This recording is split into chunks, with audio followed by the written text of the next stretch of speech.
ఎన్నికల వ్యూహకర్తగా ప్రసిద్ధుడైన ప్రశాంత్ కిషోర్ ఇప్పుడు తానే ఎన్నికల్లో నిలిచారు. అది బీజేపీకి గట్టి పట్టు ఉన్న బంకీపూర్ అసెంబ్లీ ఉప ఎన్నికల్లో. బీజేపీ జాతీయ అధ్యక్షుడు నితిన్ నబీన్ సొంత ఇలాఖా అయిన ఈ నియోజకవర్గంలో ఇతర పార్టీల విజయం అంత సులభం కాదు.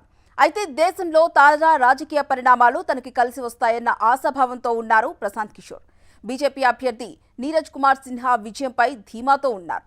మరోవైపు ఆర్జేడీ అభ్యర్థి కూడా బరిలో నిలవడంతో ప్రభుత్వ వ్యతిరేక ఓటు చీలనుంది. ప్రశాంత్ కిషోర్ విజయం సాధ్యమేనా? అసలు ఈ ఉప ఎన్నిక ఎందుకు? Watch this.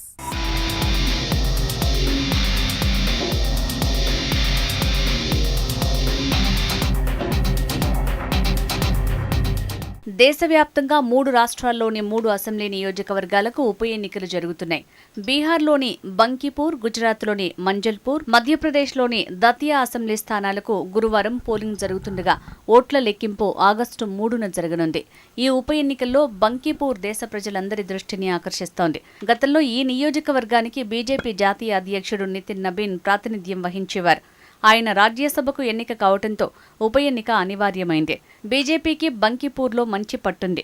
1995 నుంచి వరుసగా ఈ స్థానాన్ని బీజేపీ గెలుస్తూ వస్తోంది. ఈ స్థానం నుంచి నితిన్ నబీన్ 5 సార్లు, ఆయన తండ్రి 4 సార్లు గెలిచారు.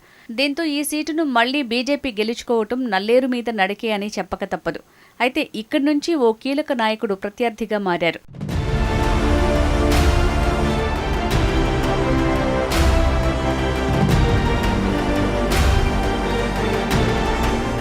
రాజకీయ వ్యూహకర్తగా పేరొందిన జన్ సురాజ్ వ్యవస్థాపకుడు ప్రశాంత్ కిషోర్ బంకీపూర్ నుంచి బరిలోకి దిగారు. ఆయన రాజకీయ జీవితంలో ఇదే తొలి ఎన్నిక.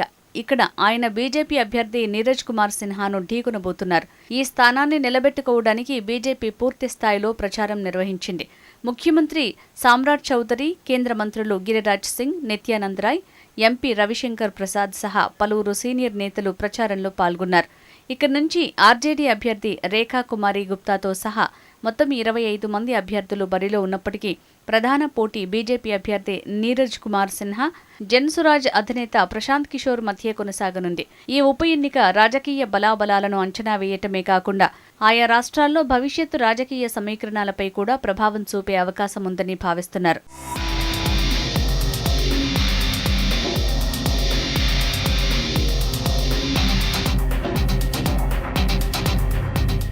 అసలు ప్రశాంత్ కిషోర్ బంకీపూర్ నుంచి ఉప ఎన్నికల్లో పోటీకి ఎందుకు దిగారు?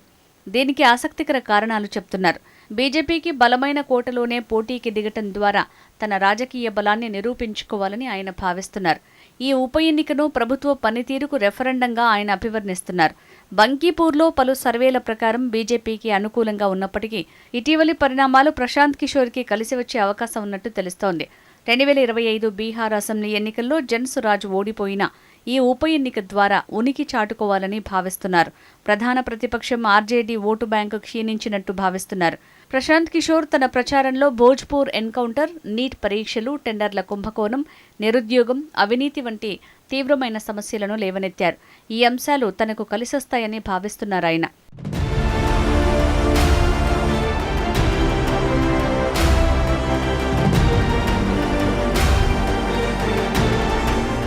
కాగా బంకీపూర్ మహాగఠబంధన్ సహకారంతో విజయం సాధించాలని ప్రశాంత్ కిషోర్ భావించారు. బీజేపీని ఎదుర్కోవాలంటే మహాగఠబంధన్ ఉమ్మడి అభ్యర్థిగా ప్రశాంత్కు మద్దతు ఇవ్వాలని కాంగ్రెస్ పార్టీ కూడా భావించి తమ అభ్యర్థిని నిలపలేదు. అయితే తేజస్వి యాదవ్ నేతృత్వంలోని ఆర్జేడీ అందుకు అంగీకరించలేదు. కాంగ్రెస్ సహా ప్రతిపక్షం ఉమ్మడి మద్దతు లభిస్తుందన్న ప్రచారానికి చెక్ పెడుతూ ఆర్జేడీ గత ఎన్నికల్లో పోటీ చేసిన రేఖా గుప్తాను మరోసారి అభ్యర్థిగా ప్రకటించడంతో ఇక్కడ త్రిముఖ పోరుకు తెరతీసింది. దీంతో విపక్షాల అనైక్యతతో ప్రభుత్వ వ్యతిరేక ఓట్లు చీలిపోయే అవకాశాలు పెరిగాయి. రేఖా గుప్తా వైశ్య సామాజిక వర్గానికి చెందిన నాయకురాలు. ఈ వర్గం ఓట్లు సంప్రదాయ ముస్లిం, యాదవ్ ఓటు బ్యాంకు కలిస్తే గట్టి పోటీ ఇవ్వొచ్చని ఆర్జేడీ అంచనా వేస్తోంది. ఆమె పోటీతో ఓట్ల చీలిక జరిగి బీజేపీకి లాభించటం ఖాయమంటున్నారు.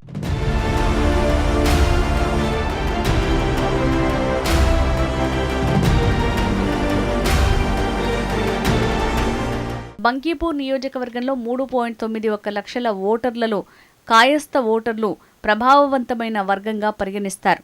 వైశ్య ఓటర్ల సంఖ్య కూడా గణనీయంగా ఉంటుంది.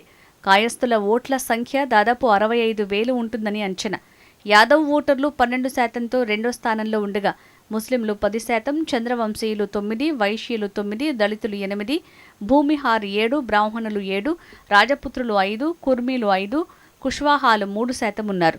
బీజేపీ సంప్రదాయ కాయస్థ మద్దతును నిలబెట్టుకోవాలని చూస్తుండగా ఆర్జేడీ వైశ్య, ముస్లిం, యాదవ్ ఓట్ల కలయికపై దృష్టి పెట్టింది. ప్రశాంత్ కిషోర్ అన్ని వర్గాల ఓట్లను ఆకర్షించే ప్రయత్నం చేస్తున్నారు. మరోవైపు మహిళలు, వయోజన ఓటర్లలో బీజేపీకి బలమైన మద్దతు కనిపిస్తోంది. ఈ ఎన్నికలో సామాజిక సమీకరణాలే ఫలితాన్ని నిర్ణయించే అవకాశం ఉందని రాజకీయ వర్గాలు విశ్లేషిస్తున్నాయి.